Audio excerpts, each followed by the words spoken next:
आपल्याला कल्पना आहे की साधारणपणे 9 तारखेला 9/12/2024 ला संतोष अण्णा हे 4 चाकी वाहनातनं त्या ठिकाणी आपल्या गावी परत जात होते। ते एकटेच होते, कोणीच नव्हतं सोबत। पेट्रोल पंपावर थांबले, तिथे त्यांचे आत्ते भाऊ आहेत, ते त्यांना दिसले। त्यांनी त्यांना बोलवलं की चल माझ्यासोबत। ते ड्रायव्हिंग सीटवर बसले, हे बाजूच्या जागेवर बसले आणि हे त्या ठिकाणून निघाले। ज्यावेळी ते निघाले त्यावेळी टोल नाक्याजवळ काळ्या रंगाची एक स्कॉर्पिओ आणि त्याच्या मागे एक अजून गाडी, अशा या गाड्या त्या ठिकाणी त्यांची वाट पाहत होत्या। यांची गाडी टोलवरनं थोडी वेगाने निघाली, मग त्यांनी त्यांना इंटरसेप्ट केलं। इंटरसेप्ट केल्यानंतर पहिल्यांदा ड्रायव्हर साईडची काच फोडली। त्यांना असं वाटलं की संतोष अण्णा या बाजूलाच बसले आहेत, पण त्यांच्या लक्षात आलं की तिकडे दुसरं कोणी बसलाय। पुन्हा दुसऱ्या बाजूला गेले, त्या ठिकाणी ती काच फोडली, त्यांना बाहेर काढलं आणि बाहेर काढल्यानंतर त्यांना या स्कॉर्पिओ गाडीमध्ये टाकलं आणि बराच वेळ पहिल्यांदा त्या गाडीमध्येच त्यांना मारहाण करत होते। अशा प्रकारचं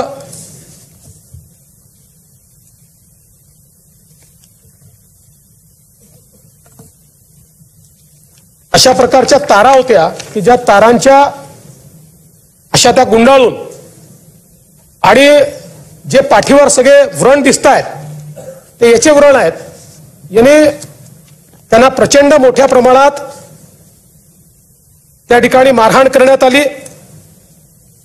त्याच्यानंतर पुढे त्यांना उतरवून मारहाण करण्यात आली आणि ज्यावेळी असं लक्षात आलं की आता हे जिवंत नाहीत, त्यावेळी त्यांना सोडून हे सगळे लोक पळाले।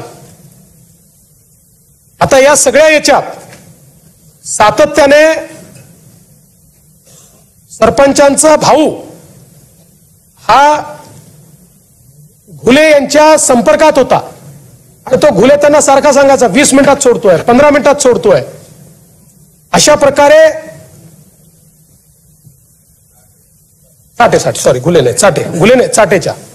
चाटेंच्या आजो माणिक जयराम माणिक चाटे,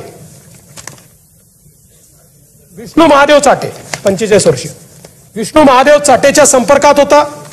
तो सारखा सांगायचा सोडतोय, पण त्यांनी त्यांना काही सोडलं नाही। प्रचंड मारहाण त्यांना त्या ठिकाणी करण्यात आली आणि त्या मारहाणीमध्ये त्यांचा मृत्यू त्या ठिकाणी झाला। अतिशय दुर्दैवी अशा प्रकारचा मृत्यू आहे। यात एकच फक्त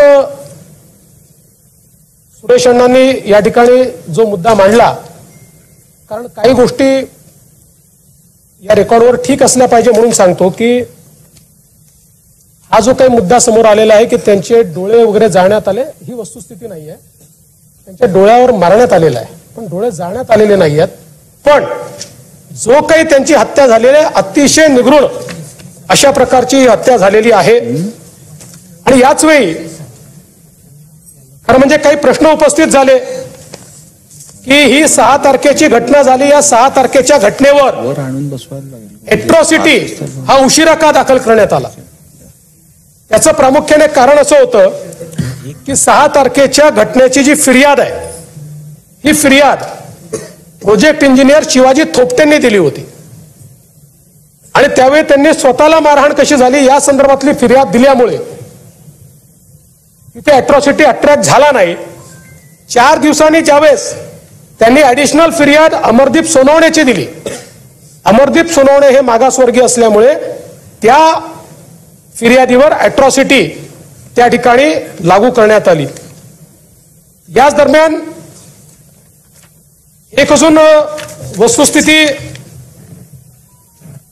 आपल्या लक्षात आली आहे, ती म्हणजे 29/11/2024 रोजी ही एक केस पोलीस ठाण्यात फिर्याद आहे।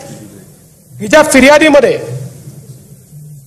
असं म्हटलंय की सुनील केंदू शिंदे हे मस्साजोग येथील आवादा एनर्जी प्रकल्पाच्या कार्यालयात हजर असताना त्यांचा मोबाईल क्रमांक जो काही असेल वर विष्णू चाटे याच्या मोबाईल क्रमांक जो काही असेल यावरून वाल्मिक कराड याने प्रकल्पाचे काम बंद करण्याबाबतची धमकी दिली। तसेच दुपारी 14:30 सुदर्शन घुले याने कार्यालयात येऊन काम बंद करण्याबाबत धमकी दिली व काही दिवसापूर्वी Shivaji Thopte project senior manager यांना वाल्मिक कराड याने परळी येथे बोलवून आवादा कंपनीचे काम बंद करा अन्यथा 2 करोड रुपये देऊन काम चालू ठेवा असे सांगितले व वेळोवेळी विविध लोकांचे मोबाईलवरून प्रत्यक्ष अप्रत्यक्षरित्या प्रकल्पाचे काम बंद न ठेवल्यास मारहाण करण्याच्या व जीवे मारण्याच्या धमक्या दिल्या। हा गुन्हा आधी घडलेला आहे, त्यानंतर हा गुन्हा घडलेला आहे। मात्र या संपूर्ण प्रकरणामध्ये या दोन्ही गुन्ह्यांचा काय संबंध आहे याची चौकशी आपण करतोय। मी या निमित्ताने या सभागृहाला आश्वस्त करू इच्छितो, हा जो काही गुन्हा घडलाय याचा मास्टर माइंड कोणीही असला तरी त्याच्यावर कारवाई केलीच जाईल। आपण वारंवार वाल्मिक कराडचं नाव घेतलं म्हणून नाव घेऊन सांगतो की या गुन्ह्यामध्ये एका गुन्ह्यात तर त्याचा पुरावा दिसतोच आहे, त्याच्यावर कारवाई होणारच आहे, पण याही गुन्ह्यामध्ये जर वाल्मिक कराड बद्दलचे पुरावे असतील तर तो कोण आहे, कुठल्या पक्षाचा आहे, कोणाकोणासोबत फोटो आहे, सगळ्यांसोबतच आहे, आमच्यासोबत आहे, यांच्यासोबत आहे, पवार साहेबांसोबत आहे, सगळ्यांसोबत आहे, कोणासोबत फोटो आहे याचा विचार न करता कारवाई केली जाईल। कारण मी काल देखील बोललो, ज्या प्रकारे बीड जिल्ह्यामध्ये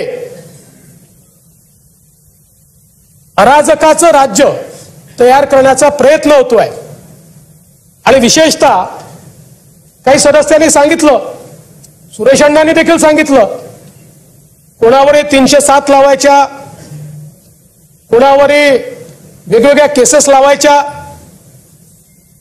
मला असं वाटतं की अतिशय चुकीचं या ठिकाणी घडतं आहे आणि पोलीस प्रशासनाची जबाबदारीच आहे। मी काल देखील डीजींना सांगितलं की याचा दोष हा पोलीस प्रशासनाचा देखील आहे। पोलिसांनी देखील एखाद्यावर जर एखादी आपण फिर्याद नोंदवतोय तर त्याची वस्तुस्थिती काय आहे, मग इकडे फिर्यादी नोंदवायच्या आणि मग तिकडे बेसमरी करायची आणि मग मध्यंतरीच्या काळामध्ये हे सगळे निर्धावलेले अशा प्रकारचं काम करताना आपल्याला पाहायला मिळतात। हे यापुढे सहन केलं जाणार नाही। मी या सभागृहाला आश्वस्त करतो